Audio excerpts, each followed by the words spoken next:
برادران ملت اسلامیہ السلام علیکم ورحمۃ اللہ وبرکاتہ۔ الحمد للہ الحنان المنان الذي خلق الانسان وعلمه البيان والصلاة والسلام على رسوله سید الانس والجان وعلى آلہ واصحابہ ذوی الخیر والاحسان، اما بعد فاعوذ باللہ من الشیطان الرجیم، بسم اللہ الرحمن الرحیم۔ فأما الزبد فيذهب جفاء وأما ما ينفع الناس فيمكث في الأرض كذلك يضرب الله الأمثال، صدق الله مولانا العظیم۔ بارگاہ رسالت معاذ صلی اللہ تعالی علیہ وسلم میں درود پاک کا ہدیہ پیش کریں۔ اللہم صل علی سیدنا و مولانا محمد معدن الجود والکرم وآلہ واصحابہ الکرام وابنہ الکریم وبارک وسلم صلاة دائمة سرمدا ابدا۔ محب گرامی، رفیق ہمدم حضرت العلام مولانا ابو الحسن نوری مدظ اللہ العالی، جن کی کرم فرمائیاں اور ان کی عنایتیں ہیں کہ انہوں نے مجھے یہاں طلب کیا، میں آپ کی دعوت پر حاضر آیا۔ ویسے بھیونڈی کا تجربہ میرے ساتھ کچھ اچھا نہیں رہا اس سے قبل، اور کئی معاملات دیکھنے کو آتے تھے، تو آج احباب نے جو ہمارے ٹیم کے حضرات ہیں انہوں نے بھی یہ کہا تھا کہ جب بھی بھیونڈی جاتے ہیں وہاں کے کچھ معاملات ہوتے ہیں، تو پھر یہ نئی جگہ پر ہم جا رہے ہیں، تو میرے ذہن میں ایک بات آئی، ہم سنی ہیں، اولیاء کی مدد سے ہی جانا چاہیے۔ تو یہ اولیاء مسجد ہے تو انشاءاللہ العزیز معاملات نہیں ہوں گے، کیونکہ ہم وسیلے والے لوگ ہیں، اور جب یہ وسیلہ اور نسبت ساتھ میں ہو تو اچھے ہمارے ساتھ کچھ نہیں کرتے، اور الحمدللہ یہی نسبت ہے جو آج تک ہمیں محفوظ رکھتی ہے۔ بغداد مقدس میں حاضری کے دوران ہمارے پڑوسی ملک کے کچھ علماء نے مجھ سے پوچھا تھا کہ ہم کثرت سے مسلمان ہیں لیکن اتنی آزادی سے نہیں بولتے جتنا آپ وہاں رہ کر بولتے ہیں۔ آپ تو کفار و مشرکین کے نرغے میں بیچوں بیچ رہ کر کے کس طرح بولتے، آپ کا کیا مسئلہ ہے؟ ہم نے صرف غوث پاک کے دربار میں کھڑے ہو کر ان مولوی صاحب کو، ان عالم صاحب کو اتنا ہی کہا تھا، کیوں دبے جس پہ حمایت کا ہو پنجہ تیرا، کیوں دبے جس پہ حمایت کا ہو پنجہ تیرا، شیر کو خطرے میں لاتا نہیں کتا تیرا۔ جس کی نسبت دربار غوث سے ہو اسے ڈر کی کیا بات ہے؟ ہمارے امام اہل سنت فاضل بریلوی رحمۃ اللہ تعالیٰ علیہ نے ہمیں یہی سکھایا ہے، خوف نہ رکھ رضا ذرا، تو ہے عبد مصطفیٰ۔ جو عبد مصطفیٰ ہوتا ہے اسے ڈرنے کی ضرورت نہیں ہے۔ خوف نہ رکھ رضا ذرا، تو ہے عبد مصطفیٰ، تیرے لیے امان ہے، تیرے لیے امان ہے۔ بس معاملات ایسے، انسانی فطرت کا تقاضا ہے کہ انسان، عادت کے طور پر ایسا دیکھا گیا ہے کہ کوئی جھوٹ بات 100 مرتبہ اس کو بولی جائے تو وہ سچ سمجھنے لگ جاتا ہے، اور اس تھیوری پر آج پوری دنیا عمل کرتی ہے۔ پوری دنیا کسی چیز کو ٹارگٹ کر کے بار بار بولتی ہے تاکہ لوگوں کے ذہنوں میں ایک بات بیٹھ جائے۔ اگر پانی کی بوتل کو بھی کوئی 100 مرتبہ شراب شراب شراب کہتا رہ جائے تو اچھے خاصے لوگ بھی پانی کی بوتل کو شراب سمجھنے لگ جاتے ہیں۔ حقیقت ایسا نہیں ہے۔ اسی لیے میرے عزیزوں، آج کے اس دور میں اپنے نوجوانوں سے اور سب سے یہی کہتا ہوں، یہ پھیلائے ہوئے پروپیگنڈے کی طرف نہیں جانا، اور نہ ہی دنیا کیا کہتی ہے اس کی طرف توجہ کرنا۔ صرف اور صرف ذہن میں ایک بات یاد رہے، اللہ اور اس کے رسول راضی ہیں تو پوری دنیا روٹتی ہے تو روٹے، اس سے ہمیں کوئی فرق نہیں پڑتا۔ اللہ اور اس کے رسول اگر راضی ہیں، کیونکہ حساب و کتاب بھی اللہ کے پاس ہونا ہے، سزا اور جزا بھی اللہ ہی کے ہاں ہونا ہے، تو دنیا کو راضی کرتے کرتے کئی لوگوں کو ہم نے دیکھا وہ کتے بن گئے بیچارے ہیں۔ دنیا داروں کو راضی کرتے کرتے اپنی حیثیت بدل ڈالی، مومن تھے تو کافر بن گئے، سیکولر بننے کے چکر میں، لوگوں کو راضی رکھنے کے چکر میں اپنی شناخت تک کھو دیے، لیکن اس کے باوجود ان سے دنیا راضی نہیں ہو سکی۔ موت تک دنیا نہیں راضی ہوتی ہے۔ ایک مشن لے کر کے چلو میرے عزیزوں۔ میں نے بہت سارے لوگوں کو زندگی میں دیکھا ہے، سیکولر بننے کے چکر میں اس پارٹی والے کو بھی راضی رکھنا ہے، اس کو بھی راضی رکھنا ہے، اور اپنی قوم کو بھی راضی رکھنا ہے، اور وہ سب کو راضی رکھنے کے چکر میں ایسا کتا بن جاتا ہے، دھوبی کا کتا، نہ گھر کا نہ گھاٹ کا، ادھر کا بھی نہیں رہا ادھر کا بھی نہیں رہا، سب کو مناتے رہ گیا۔ میں یہ نہیں کہہ رہا کسی کو منانا نہیں چاہیے، لیکن دنیا کو راضی کرتے کرتے اپنی آئیڈینٹی اور اپنا ضمیر بیچ دینا اور اپنا دین اور ایمان کھو دینا، یہ کہاں کا انصاف ہے؟ اور سب کرنے کے باوجود بھی دنیا راضی نہیں ہوتی تو کرنا کیا چاہیے؟ بس بات اتنی ہے، اس دنیا کو اوپر سے لے کر نیچے تک کرنے سے بھی راضی نہیں ہوئی، لیکن میرا مولا صرف ایک سجدے سے راضی ہوتا ہے۔ میرے مصطفیٰ کریم صلی اللہ علیہ وسلم صرف ایک پکار پر راضی ہوتے ہیں، تو پھر کیوں نہ ان درباروں میں ہم اپنے آپ کو بیچ دیں جہاں جلدی سے جواب آتا ہے۔ یہی ہماری زندگی کا مشن ہو۔ نوجوانوں، آج مجھے جو بات عرض کرنی تھی وہ یہ ہے، قرآن نے یہ کہا ہے کہ جو جھاگ ہے وہ اڑ کر چلا جائے گا۔ جھاگ سمجھتے ہوں گے، جھاگ سمندر کے اوپر جو کف ہوتا ہے، یا کسی بالٹی میں آپ پانی ڈال کر سرف ڈال کر ہاتھ گھمائیں تو جو کف آتا ہے یہ جھاگ ہے، اور اس کی کوئی ویلیو نہیں ہوتی، ہوا آئی تو اڑ جاتا ہے۔ قرآن کہتا ہے یہ جھاگ جو ہے یہ اڑ کر چلا جائے گا۔ وَأَمَّا مَا يَنْفَعُ النَّاسِ، اور جو لوگوں کو نفع دینے والا ہے وہ ہمیشہ زمین میں برقرار رہے گا۔ اور نبی کریم صلی اللہ علیہ وسلم کی حدیث میں بھی یہ جھاگ کا لفظ ملتا ہے۔ کس لیے میں عرض کر رہا ہوں آپ کو بتاتا ہوں۔ یوشک ان تداعی علیکم الامم کما تداعی الاکلۃ الی قصعتها، حضور پاک صلی اللہ علیہ وسلم فرماتے ہیں ایک زمانہ تم پر ایسا آئے گا کہ ساری قومیں تم پر ایسے جھپٹ پڑیں گی جیسے بھوکا برتن پہ جھپٹتا ہے، سارے لوگوں کا ٹارگٹ تم ہی رہو گے۔ وہ زمانہ آج ہے، ہر ایک کا نشانہ ہم ہی تو بنے ہوئے۔ آج یہودیوں کا ٹارگٹ بھی ہم ہی ہیں، عیسائیوں کا ٹارگٹ بھی ہم ہی ہیں، چاہے وہ کفار و مشرکین ہو، ہمارے یہاں کے سب کا ٹارگٹ ایک ہی ہے، اسلام اور مسلمان۔ اور حضور نے فرمایا تھا یہ ایک زمانہ ایسا آئے گا۔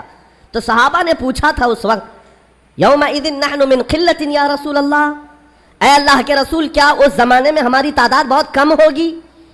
نبی پاک صلی اللہ علیہ وسلم فرماتے ہیں وَلَكِنَّكُمْ كَثِيرُونَ غُثَاءً كَغُثَاءِ الْبَحْرِ، نہیں تمہاری تعداد تو بہت زیادہ ہوگی لیکن تمہاری حیثیت سمندر کے جھاگ کی طرح ہوگی، سمندر کے جھاگ کی طرح۔ اب یہ جھاگ کا لفظ آیا، جھاگ اس کو کہتے ہیں جس کی اپنی پیورٹی نہیں ہوتی، ویلیو نہیں ہے، اس کا زمین میں قرار نہیں ہے، وہ موسم سے بنا اور موسم میں اڑ گیا، ہوا سے نکل گیا۔ اور یہ آج کثیر تعداد کو دیکھ کر کے اندازہ ہو رہا ہے یہ جھاگ ہے، ورنہ پوری دنیا میں آج 100 کروڑ سے زیادہ مسلمانوں کی تعداد، آپ کو اندازہ ہے 1 ارب سے زیادہ کی تعداد مسلمانوں کی ہے۔ 57 ممالک اسلامی ہیں، اسلامی نام سے جو کنٹریز ہیں وہ 57 ممالک ہیں، اتنی بڑی تعداد، لیکن آج ہمت کیسی ہے غیروں کی، کفار و مشرکین کی، جس طرح سے وہ چاہے مسلمانوں کے ساتھ آج کھیلتے ہیں، اور اتنی بڑی تعداد کے ہوتے ہوئے کوئی کچھ نہیں کر پاتا۔ وجہ کیا ہے؟ یہ جھاگ ہے، اس جھاگ کو پیورٹی میں بدلنے کی آج ضرورت ہے، تعداد نہیں۔ اسی لیے میں ایک جملہ اکثر کہا کرتا ہوں، اسلام میں کوانٹیٹی نہیں کوالٹی دیکھی جاتی ہے، اسی کوالٹی کا نام اخلاص ہے، اسی کوالٹی کا نام پیورٹی ہے۔ جو اصل چیز ہے وہ ختم ہونے آ گئی۔ آپ کو اندازہ ہے ایک وہ دور ہے جب رسول کریم صلی اللہ تعالیٰ علیہ وسلم کے ساتھ صرف 1200 صحابہ ہیں، اور آپ کا ایک قاصد، حضور پاک کے ایک سفیر جو تبوک کے مقام پر جا رہے تھے، جو جنگ تبوک لڑی گئی ہے اس کی وجہ میں بتا رہا ہوں۔ نبی پاک صلی اللہ علیہ وسلم کے ایک سفیر اردن جو آج کا جارڈن کہلاتا ہے اس جگہ کی طرف رواں تھے، بیچ راستے میں ایک عیسائی گورنر نے پکڑ کر کے حضور کے اس صحابی کے ساتھ بدتمیزی کی اور ان کو دردناک انداز میں قتل کر دیا، بے دردی کے ساتھ شہید کر دیا۔ ایک سفیر، ایک صحابی کا قتل ہوا، خبر پہنچی مدینہ طیبہ میں، تو کیا اس کو عام طور پر لے لیا جائے گا؟ نبی پاک صلی اللہ علیہ وسلم کا ایک سفیر قتل ہو گیا، ایک صحابی قتل ہو گئے؟ نہیں میرے عزیزوں، پورے مدینے میں ایسی ہوا پھیلی۔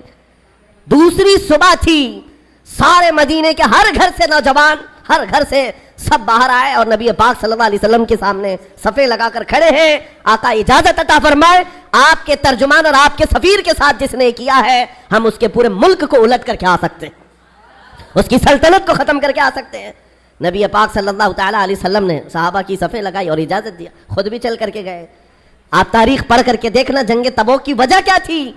حضور اکرم صلی اللہ علیہ وسلم نکلے، 1000 اور کچھ صحابہ تھے، لیکن جیسے ہی ان کا رعب و جلال دیکھا، وہ جو سلطنت تھی بیزنطینی، اور اس وقت ابھی نبی پاک صلی اللہ تعالیٰ علیہ وسلم قریب پہنچے بھی نہیں تھے کہ یہ جنگ چھڑ گئی، اور اس کے بعد ایسی جنگ ہوئی تھی، تاریخ شاہد ہے، نہ وہ گورنر باقی رہا، نہ وہ سلطان باقی رہا، نہ اس کی فوج باقی رہی، پھر صحابہ نے پرچم اسلام لہرا دیا۔ جس نے سلطنت اسلام کے خلاف انگلی بھی اٹھائی ہے، صحابہ کا ایک جم غفیر نکلا تھا، وہ ان کا احساس تھا، وہ ان کی پیورٹی تھی۔ جنگ بدر میں جب جا رہے تھے، پہلی جنگ تھی، صحابہ کے ساتھ حضور جا رہے تھے، پتہ ہے مدینہ طیبہ سے بدر کا میدان 160 کلومیٹر ہے، تقریباً 160-180 کلومیٹر کے قریب۔ پیدل چل کر کے گئے تھے. اور وہاں جانے کے بعد جو صحابہ ہیں ان کو حضور پاک نے ایک خطاب کیا تھا رات کو کہ اگر تم میں سے کسی کو مدینہ واپس جانا ہے تو چلے جاؤ. سختیاں بڑھ گئی, 1000 سے زیادہ کافر آ گئے, ہتھیار جنگ سب لے کر کے. تو صحابہ کیا کہتے ہیں جانتے ہیں؟ رات میں کھڑے ہو کر انصار صحابہ یہ کہتے ہیں یا رسول اللہ ہم بنی اسرائیل نہیں ہیں, بنی اسرائیل نہیں ہیں جنہوں نے موسیٰ علیہ السلام سے کہا تھا آپ جائیے اور آپ کا خدا اور آپ مل کر کے لڑیں, ہم امت محمدیہ ہیں. یا رسول اللہ آپ تو بدر تک لائے ہیں جو 160 کلومیٹر کا سفر ہے, اگر میرے آقا آپ 1000 کلومیٹر دور یمن تک بھی لے جاتے ہم میں سے کوئی پلٹ کر کے نہیں دیکھتا, آپ کے ساتھ چلتے. یہ صحابہ کا جو احساس تھا نبی پاک صلی اللہ تعالیٰ علیہ وسلم کے ساتھ چلنے کا, وہ اسلام کو ایسا مضبوط بنایا ہوا تھا کہ کسی کو آنکھ اٹھا کر دیکھنے میں 1000 بار سوچنا پڑتا تھا, سوچنا پڑتا.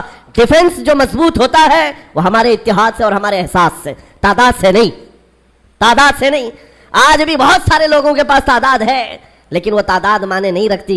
قرآن پاک میں اللہ تعالیٰ نے فرمایا ہے ان یکم منکم 20 صابرون یغلبوا 200, اگر تم میں 20 لوگ صبر والے ہو جائیں اللہ فرماتا ہے میں 200 پر انہیں غالب کروں گا. قرآن کا فرمان جھوٹا نہیں ہے, قرآن کا فرمان غلط نہیں ہو سکتا. بس وہ قوم کہاں ہے جن کے اندر پیورٹی تھی, اخلاص تھا, جو حساس تھے. آج دل درد کرتا ہے جب فلسطین کے بچوں کی شہادت دیکھتے ہیں. آج 5000 سے زیادہ صرف چھوٹے بچے قتل کیے گئے. ان کا قصور کیا تھا؟ بن کھلے مرجھا گئے. ان کلیوں کا کیا کہنا ہے جو دنیا کی ابھی رعنائیاں دیکھے تک نہیں ہیں؟ ان بچوں کی شہادتوں پر دنیا آج خاموش تماشائی ہے. میرے عزیزوں, کفار و مشرکین, یورپ کے یہ سارے فسادی, امریکہ جیسے جتنے دادا گیری کرنے والے لوگ ہیں, ان کا تو مذہب ہی ہے, لیکن مسلمانوں کو کون سا سانپ سونگ گیا جو ان نہتے تڑپتے بچوں کو دیکھ کر کے ابھی بھی مست ہیں, اپنے عیش میں جی رہے, آج بھی اپنی زندگیوں میں کوئی فرق نہیں آتا. کبھی آپ نے دیکھا آج بھی جاؤ شادیوں میں, اپنے محلوں میں بے حساب کھانا لٹا دیا جاتا ہے, نالیوں میں پھینکا جاتا ہے, پھر یہ کھانا گرا ہوا ہم دیکھتے ہیں اور ان بچوں کو ایک روٹی کے لیے تڑپتا ہوا دیکھتے ہیں تو دل پر آری چلتی ہے, سینہ کلیجہ منہ کو آتا ہے. امت محمدیہ آج ایسے کیسے ہو گئی, کس ڈگر پر چل پڑی؟ ایک مومن کو اگر تکلیف ہو تو پورے مومنین کو تڑپنا چاہیے, یہ ایمان کی علامت ہے, ایمان کی علامت ہے. نبی کریم صلی اللہ علیہ وسلم نے فرمایا مثل مؤمن کمثل جسد اذا اشتكى عضو تداعى له سائر الجسد بالسهر والحمى. تمام مومنین ایک جسم کی طرح ہے, ایک عضو کو تکلیف ہو تو پورا جسم تکلیف میں بیمار ہو جاتا ہے, بخار زدہ ہو جاتا ہے. آج نہ ان کی عیاشیوں پر کچھ فرق آیا, دبئی والے, سعودی والے, بحرین والے, قطر والے, ان سب کی عیاشیوں پر کوئی فرق نہیں پڑا. یہ اللہ کے عذاب کے آنے کی علامات بھی ہیں. میرے عزیزو, اندازہ کرو جب کسی کا گھر جل رہا ہے پڑوس میں تو یہ سوچ کر خاموش نہیں بیٹھنا میں محفوظ ہوں. اس کی ایک چنگاری تمہارے گھر کو جلانے کے لیے کافی ہے. وہ چنگاری جب اڑ کر آئے کہ ہمارے گھر, ہمارا سارا آشیانہ خاکستر کرے گی. آج میں اس لیے عرض کر رہا ہوں, احساس اگر نہیں ہے تو مومن بھی نہیں ہے. احساس, آپ یہ سوچتے ہوں گے ہم فلسطین کے بارے میں, غزہ کے ان نہتے بچوں کے بارے میں تقریر کرتے ہیں, بیان کرتے ہیں, ہم یہاں بیٹھ کر کے کیا کر سکتے ہیں؟ ہر ایک کے ذہن میں یہی بات آتی ہے, ہم نہ جا سکتے ہیں نہ چل سکتے ہیں. ارے مدد بھیجنے والوں کی مدد تک نہیں جاتی, ہم یہ کیا کریں؟ ایک دولت ہے, ایک دولت ہے, وہی حساس جس کو کہتے ہیں. احساس جس مومن کے دل میں آئے تمہیں اندازہ نہیں, عرش الہی کو ہلا دیتی ہے, عرش الہی کو ہلا دیتی ہے مومن کا احساس کا درد. آپ یہاں بیٹھ کر کے اگر وہ احساس کرتے, آپ کو اندازہ ہے ہمیں احساس ہی تو اسلام نے سکھایا ہے. نبی کریم صلی اللہ تعالیٰ علیہ وسلم کی اس امت میں اگر احساس نہیں, جہاں صحابہ کو حضور نے یہ تعلیم دیا تھا. آپ کو پتہ ہے مدینہ طیبہ میں ایک مہمان آئے حضور کی بارگاہ میں, حضور کی بارگاہ میں ایک مہمان ہے اور نبی پاک صلی اللہ تعالیٰ علیہ وسلم کے گھر فاقہ ہے. حضور نے صحابہ سے کہا کوئی ہے جو میرے مہمان کی مہمان نوازی کرے, اللہ اس کی مہمان نوازی کرے گا. حضرت ابو طلحہ انصاری کھڑے ہوتے ہیں, کہا یا رسول اللہ میں آپ کے مہمان کو لے جاتا ہوں. ان کو خود کو خبر نہیں ہے گھر میں کچھ ہے بھی یا نہیں, مہمان کو لے کر چل پڑے. جب گھر آئے بیوی سے کہا رسول اللہ کے مہمان گھر آئے ہیں. بیوی نے کہا آپ نے پوچھا اوچھا کچھ نہیں, گھر میں صرف ایک آدمی کا کھانا ہے, ایک ہی آدمی کا کھانا ہے, میں ہوں, آپ ہیں اور بچے ہیں, 2 بچے ہیں ان کے. بیوی نے یہ کہا تو آپ گھبرائے, کہا ایک آدمی کا کھانا ہے, مہمان گھر پر آیا ہے.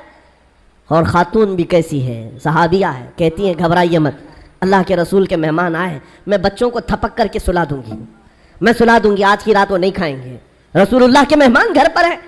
اور اس کے بعد خاتون کہتی ہیں جب میں دسترخوان پر کھانا لا کر کے رکھوں گی چراغ آپ پھونک کر کے بجھا دینا اور آپ کھانے جیسی حرکت کرتے رہنا, مہمان کھاتا رہے گا. آپ کھانا نہیں بس منہ چباتے رہنا اس کے سامنے بیٹھ کر اندھیرے میں, مہمان پیٹ بھر کر کھا لے گا, میں اور آپ ایسے ہی صبر کر لیں گے, اللہ کے رسول کے مہمان کو تو کھلائیں گے. یہ صحابہ کا تھا معاشرہ. مہمان کو دسترخوان پر بٹھایا, بچوں کو تھپک کر سلایا. جب کھانے کا وقت آیا تو آپ نے چراغ گل کر دیا اور کھانا رکھا, مہمان سے کہا کھاؤ.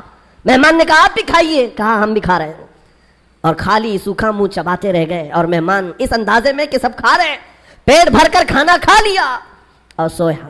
صبح اٹھنے سے پہلے جبرائیل امین حضور کی بارگاہ میں آئے, کہا یا رسول اللہ صلی اللہ علیہ وسلم, آپ کے مہمان کے ساتھ آپ کے صحابی نے جو سلوک کیا ہے پورے آسمان کے ملائکہ میں اس کا چرچا چل رہا ہے, اس کا چرچا فرشتوں کے درمیان چل رہا ہے. یہ تھا میرے نبی کا معاشرہ, احساس, کسی ایک کے لیے اپنا پورا نچھاور کر دینا. جنگ موتا کے درمیان ایک پانی کی کھٹوری پر 3 لوگوں نے جان دے دی تھی. یہ بھی واقعات مشہور ہیں. ایک بکری کے گوشت کا بھنا ہوا سرا کسی کے گھر میں آ جائے, صحابی اپنے پڑوس میں بھیجتے رہے اور وہ پورے مدینے میں گھومتا تھا. ہر صحابی یہ خیال کرتا شاید میرا پڑوسی بھوکا ہے. یہ معاشرہ میرے نبی کا بنایا ہوا تھا. آپ کو پتا ہے حضرت عمر فاروق رضی اللہ تعالیٰ عنہ کا دور ہے جب آپ رات کے وقت تنہا نکل پڑتے تھے اپنے خادم کے ساتھ مدینے کے حالات کو معلوم کرنے کے لیے. اپنے ایک خادم کے ساتھ کہیں سے گزر رہے تھے, ایک گھر سے کراہنے کی آواز آئی, ایک عورت کے رونے کی آواز آئی, رک گئے. اور آپ کے چہرے پر نقاب پڑا رہتا تھا, امامہ شریف اور نقاب جس طرح سے عربوں کا رواج ہوتا. اس گھر کے باہر کھڑے رہے, کھٹکھٹایا تو ایک شوہر, اس کا شوہر باہر آیا, پوچھا کیا بات ہے. مرد نے کہا میری بیوی کے ولادت کا وقت قریب آ گیا ہے, حاملہ تھی, بچہ پیدا ہونے کا وقت قریب آ گیا ہے اور وہ درد ذہ سے تڑپ رہی ہے, لیکن دیکھنے کے لیے عورت کوئی نہیں ہے, کوئی عورت قریب میں نہیں ہے. خلیفۃ المسلمین ہے وقت کا, جس کے نام سے قیصر و کسریٰ کانپتے ہیں. دوڑ کر اپنے گھر گئے, اپنی بیوی اور اپنی بہو کو بھیجا, تو جاؤ فلاں گھر میں ایک بچی کی ایک عورت درد ذہ میں ہے, بچے کی ولادت ہونے والی ہے. رات بھر امیر المومنین اپنی عورت اور اپنی بہو کو اس گھر پر بھیجتے ہیں اور خود آ کر کے باہر انتظار کرتے بیٹھے ہوئے, اس کے شوہر کے ساتھ باتیں کر رہے ہیں اور گھر سے کچھ کھانا پکا کر لا رہے ہیں اور وہ مزے سے کھاتا رہا ہے. نہ اس شوہر کو معلوم ہے نہ اس کی بیوی کو معلوم ہے کہ ان کے گھر کی یہ عیادت کرنے والا وقت کا خلیفہ ہے, کسی کو نہیں معلوم. صبح بچے کی ولادت ہو گئی اور اس کے بعد حضرت عمر ایسی خوشیاں بانٹ رہے ہیں جیسے لگتا ہے ان کے گھر میں بچے کی ولادت ہوئی. اور جب آپ نے مبارکبادیاں دی اور گھر واپس چلے گئے تو بعد میں محلے والوں نے کہا رات بھر تیرے گھر میں جو عورتیں تیمارداری کر رہی تھی وہ کوئی اور نہیں, امیر المومنین کی بیوی تھی, امیر المومنین کی بہو تھی. یہ احساس تھا, ایک عورت کے درد کی آواز آئے تو خلیفہ بے چین ہو جاتا. آج فلسطین سے اٹھنے والی آوازوں سے کسی کی نیند پر فرق نہیں پڑتا, کسی کی نیند خراب نہیں ہوتی. وقت کے عیاش حکمران, ظالم حکمران اپنی کرسیوں پر ویسے ہی مزے لے رہے ہیں, بلکہ بسا اوقات ایسا لگتا ہے یہ بچوں کی اور بچیوں کی جھنجھوڑنے والی آواز ان کی کرسیوں کو کیوں نہیں ہلاتی. یاد رکھو قرآن پاک میں اللہ نے فرمایا وَإِذَا الْمَوْءُودَةُ سُئِلَتْ بِأَيِّ ذَنبٍ قُتِلَتْ, ان بچوں کو جو آج مار دیا گیا ہے, یہ سورہ تکویر کی آیتیں بتا رہی ہیں, یہ قیامت کے دن بچیاں اٹھائی جائیں گی اور رب تعالیٰ سے پوچھیں گی مولا مجھے بتا کس جرم میں مجھے مارا گیا تھا, میرا گناہ کیا تھا جو مجھے قتل کیا گیا. آج یورپ کے درندے اور اسرائیل کے جتنے ظالم ان کے قتل میں شریک ہیں وہ الگ قاتل ہیں, لیکن یہ چپی اور یہ خاموشی پوری دنیا کی یہ الگ قاتل ہے, یہ الگ قاتل ہے. درد ہمیں اس بات کا ہو رہا ہے. اسی لیے شاعر نے کہا تھا نہ ادھر ادھر کی بات کر, مجھے یہ بتا کہ قافلہ لٹا کیوں, مجھے رہزنوں سے غرض نہیں تیری رہبری کا سوال ہے. ڈاکوؤں کا کام ہی ہے ڈاکہ ڈالنا, ڈاکوؤں کا کام ہی ہے مال چھیننا, لیکن سوال تو تمہاری رہبری کا ہے. یہ حالات کب بدلیں گے میرے عزیزوں؟ اس وقت بدلیں گے جب ہمارا جوان احساس کی زندگی جینے لگ جائے. آج ہمیں افسوس ہے اور المیہ ہے, ہم ان ظالم حکمرانوں کے خلاف آواز اٹھاتے ہیں جن کے عیش میں کوئی کمی نہیں ہوتی آج, لیکن ان کو کوس کر کے بول کر کے آپ کو ایسا لگتا ہے یہاں کیا ہونے والا ہے. ہونے والا یہ ہے, آپ کو ہم نصیحت کر رہے ہیں, اللہ نے آپ کو جو منصب دیا آپ تو عیاش نہ بنو, آپ تو اس طرح کی بے حسی کی زندگی نہ گزارو, لاپرواہی کی زندگی آپ تو نہ گزارو. کبھی دسترخوان پر بیٹھے ہو، نرم غذائیں کھا رہے ہو اور تمہارے بھائیوں اور بہنوں کے چیخنے کی آواز آئی تو کیا یہ نرم غذائیں تمہارے حلق سے اترتی ہیں؟ کوئی ماں تڑپ رہی ہو سامنے تو کیا یہ نرم غذائیں تمہارے حلق سے تڑپ گزرتی ہیں؟ جب کھانا حلق سے نہیں جاتا تو میں ان نوجوانوں سے پوچھتا ہوں، آج بھی رات بھر نکڑ پر بیٹھ کر کے تم جو عیاشیاں کر رہے ہو، تمہاری پوری رات جو گیم میں گزر جاتی ہے، انٹرنیٹ پہ گزر جاتی ہے، تمہیں اس درد کا احساس کب ہوگا؟ آشیانہ لٹتا چلا گیا اور اب بھی اگر احساس نہیں آیا تو کب آئے گا؟ شاعر نے کہا تھا، جگہ جگہ کے تھک چکے ہیں تمہیں یہ ہنگامے، نشاط لذت خواب گراں بدل ڈالو، غلط روی سے منازل کا بودھ بڑھتا ہے، مسافروں روش کارواں بدل ڈالو۔ یہ جس طرح کی زندگی گزارنے کے ہم نے اسلوب بنائے ہیں، آج کیا یہ المیہ نہیں ہے؟ کروڑوں کی تعداد ہونے کے بعد ہر ایرا غیرہ نتو کھیرا آنکھ دکھاتا ہے، ہر کتا ہم پر بھونکنے لگتا ہے۔ وجہ صرف یہی ہے کہ ایمان کی کمزوری ہے، ایمان کی کمزوری ہے۔ نبی پاک صلی اللہ تعالیٰ علیہ وسلم سے بڑھ کر کے تمہارے پاس دروازہ کون سا تھا جہاں اگلوں نے بھی عزت پائی، پچھلوں نے بھی عزت پائی؟ ساری عزت کا دار و مدار میرے مصطفیٰ کے قدم تھے۔ اور آج کل ملا کر کے میں اپنی گفتگو کو آخری درجے پر لاتا ہوں یہ کہتے ہوئے، سب سے بڑا حساس اس دنیا میں کوئی تھا جو درد کا احساس کرتا تھا تو وہ آمنہ کا لال مدینے کا تاجدار، جس کے بارے میں میرے امام نے کہا تھا، جو نہ بھولا ہم غریبوں کو رضا، یاد اس کی اپنی عادت کیجیے۔ حضور پاک صلی اللہ تعالیٰ علیہ وسلم پر آج کیا گزرتی ہوگی، تمہیں اندازہ ہے اس بات کا؟ حضور اکرم صلی اللہ علیہ وسلم نے فرمایا، اگر تمہارے تلووں میں کانٹا بھی چبھ جائے تو اس کا درد مجھے بھی ہوتا ہے۔ یہ امتیوں کے بارے میں حضور کا فرمان ہے، اور جہاں اس نبی کے ان امتیوں کو جو ہمیشہ بیت المقدس کی حفاظت کے لیے اپنی جان وقف کر چکے، جب کاٹا جا رہا ہو، مارا جا رہا ہو، ٹکڑوں میں بدل دیا جا رہا ہو، نبی پاک صلی اللہ تعالیٰ علیہ وسلم پر کیا گزرتی ہوگی؟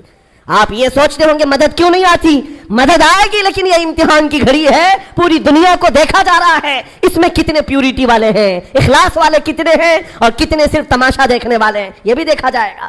کربلا کا میدان جس طرح امتحان کی گھڑی تھا، اسی طرح آج کا دور بھی امتحان کا وقت ہے، یہ سارے مومنین کو دیکھا جا رہا ہے۔ ہونا تو یہ چاہیے جب ہمارے گھر سے جنازہ نکلتا ہے تو غم اتنا ہوتا ہے کہ بندہ توبہ کر لے، مولا میرے بھی جانے کا وقت قریب آ جائے گا۔ جب موت دیکھتا ہے انسان گھبراتا ہے، ڈرتا ہے اور توبہ کر کے باز آتا ہے۔ اور آج اتنے بڑے بڑے حادثے دیکھ کر کے اگر کوئی نہیں سدھرتا تو پھر اس کے سدھرنے کی امید بھی نظر نہیں آتی۔ اس لیے میرے عزیزوں، نبی پاک صلی اللہ تعالیٰ علیہ وسلم کا جو احساس ہے وہ حضور یہی فرماتے ہیں۔ حضور نے فرمایا، حدیث پاک ہے، من اصبح منا من لم یہتم بامرنا فلیس منا، جو اس حال میں صبح کیا کہ میری امت کے بارے میں کچھ سوچا نہیں، وہ میری امت میں سے نہیں ہے۔ کتنے ہیں ہم میں سے جو صبح کرتے ہیں اور رسول اللہ کی امت کے بارے میں کہتے ہیں؟ آپ کو پتا ہے نبی پاک صلی اللہ تعالیٰ علیہ وسلم نے یہ بھی فرمایا، جس نے میری امت کی مغفرت کی دعا کر دی میری شفاعت اس پر واجب ہے۔ حضور کی امت کے لیے صرف دعا بھی کرتا ہے تو حضور فرماتے میری شفاعت ہے اس پر۔ تو آج یہ احساس پیدا کرو، درد پیدا کرو ایک دوسرے کا، اور ان مومنین کے لیے باضابطہ رب تعالیٰ کی بارگاہ میں گڑ گڑاؤ۔ دعا مومن کا ایک ہتھیار ہے۔ جب احساس کے دل کے ساتھ اللہ کی بارگاہ میں پکارا جاتا ہے تو عرش الہی بھی ہل جاتا ہے اور دعائیں باریاب ہوتی ہیں اور مدد ضرور آئے گی۔ عزیزان گرام وقار، نبی کریم صلی اللہ تعالیٰ علیہ وسلم کے اس دربار سے ہماری دوری یا آج ہمارے درمیان انتشار پیدا کی ہوئی ہے۔ ہم جو بھٹکے ہوئے ہیں، بگڑے ہوئے ہیں، جگہ جگہ الگ الگ جماعتوں میں، ٹکڑوں میں تبدیل ہیں، ایک ہی وجہ ہے، جس رسی کو ہمیشہ پکڑنے کے لیے کہا گیا تھا وہ رسی ہاتھ سے چھوٹتی ہے تو پھر نہ تمہارا نگہبان تمہیں نظر آتا ہے، نہ تمہاری جماعت کا تمہارا کوئی شناخت تمہاری باقی رہ جاتی ہے۔ اس لیے جس رسی کو پکڑنے کے لیے کہا گیا ہے وہ رسی کوئی اور نہیں، وہ رسول اللہ کی ناموس کی، ان کی عزت کی، ان کی سنتوں کی رسی ہے۔ آ جاؤ اے نوجوانوں، عزت وہیں پر ہے۔ قرآن کہتا ہے وَلِلَّهِ الْعِزَّةُ وَلِرَسُولِهِ وَلِلْمُؤْمِنِينَ، عزت تو اللہ کے لیے ہے، عزت تو رسول کے لیے ہے اور عزت ایمان والوں کے لیے ہے۔ اور نبی پاک صلی اللہ علیہ وسلم کو چھوڑ کر کے اگر تم عزت ڈھونڈتے ہو ہرگز ممکن نہیں۔ آبرو ماں زنام مصطفیٰ، ہم سب کی عزت و آبرو نبی کے نام سے وابستہ ہے۔ آج تو آج ہے، یہ سب پکارنا چھوڑ دو دنیا کو۔ دنیا بہری ہے، گونگی ہے، تمہاری بات نہ ان کے کانوں میں جاتی ہے نہ دلوں پر اترتی ہے۔ یہ مدد کی دہائیاں دینا بند کر دو، اس دنیا کو پکارنا چھوڑ دو۔ اس لیے کہ ہمارا عقیدہ یہ ہے یہاں پر بھی اور آخرت میں بھی ہمارا اگر کوئی نگہبان اور پاسبان ہے وہ محمد الرسول اللہ ہے۔ میرے آقا صلی اللہ علیہ وسلم سے ایک صحابی نے پوچھا یا رسول اللہ حشر کے میدان میں آپ کی کیفیت کیا ہوگی؟ یہ سنو تو دل باغ باغ ہوتا ہے۔ اے نوجوانوں توجہ سے، حضور فرماتے ہیں میدان محشر میں ایک ہی کیفیت حضور نے بتائی اور دیگر بہت سارے ہیں، اس میں ایک کیفیت میرے آقا نے جو فرمایا، فرماتے ہیں میدان محشر میں جہاں جم غفیر ہوگا، پورے انسان جمع ہوں گے، حضور فرماتے ہیں میرے کندھے پر چادر پڑی ہوگی، میرے کندھے پر چادر ہوگی اور وہ کبھی کبھار کھسک کر گر رہی ہوگی، میں ایک ہاتھ سے اپنی چادر سنبھال رہا ہوں گا اور ایک ہاتھ سے اپنے امتیوں کو پکڑ پکڑ کر جنت میں لے جا رہا ہوں گا۔ جو نہ بھولا ہم غریبوں کو رضا، یاد اس کی اپنی عادت کیجئے، اس بھرے محشر کے میدان میں ہمیں پہچاننے والا کوئی ہے تو رسول اللہ کی ذات ہے۔ جب تمہیں پتا ہے نبی پاک صلی اللہ تعالیٰ علیہ وسلم وہاں پر بھی ہمیں نہیں چھوڑنا چاہتے، قبر کے حالات کے بارے میں بھی بزرگوں کی روایتیں پڑھو، بزرگوں کے متعلق یہ کیا آپ نے نہیں پڑھا؟ ایک مومن صالح جب قبر میں جاتا ہے منکر نکیر کے آنے سے پہلے رسول اللہ تشریف لاتے ہیں اور فرشتوں سے کہتے ہیں ذرا آہستہ سے جگہ، بڑا تھک کر کے آیا ہے، یہ میرا غلام ہے۔ تاج الشریعہ نے یہ فرمایا تھا بارگاہ مصطفیٰ میں، یا رسول اللہ میں مروں تو میرے آقا یہ ملائکہ سے کہنا اسے کوئی مت جگانا، ابھی آنکھ لگ گئی ہے، تیرے دامن کرم میں جسے نیند آ گئی ہے، جو فنا نہ ہوگی اسے زندگی ملی ہے۔ یہ عنصر اس لیے میں بتا رہا ہوں، وہ قبر میں بھی ہمارے پاس آنے والے ہیں اور حشر میں بھی آنے والے ہیں، اسی لیے اعلیٰ حضرت کی سنو۔ اعلیٰ حضرت نے کیا فرمایا؟ آج لے ان کی پناہ، آج مدد مانگ ان سے، کل نہ مانیں گے قیامت میں اگر مان گیا، انہیں جانا انہیں مانا، نہ رکھا غیر سے کام، للہ الحمد میں دنیا سے مسلمان گیا۔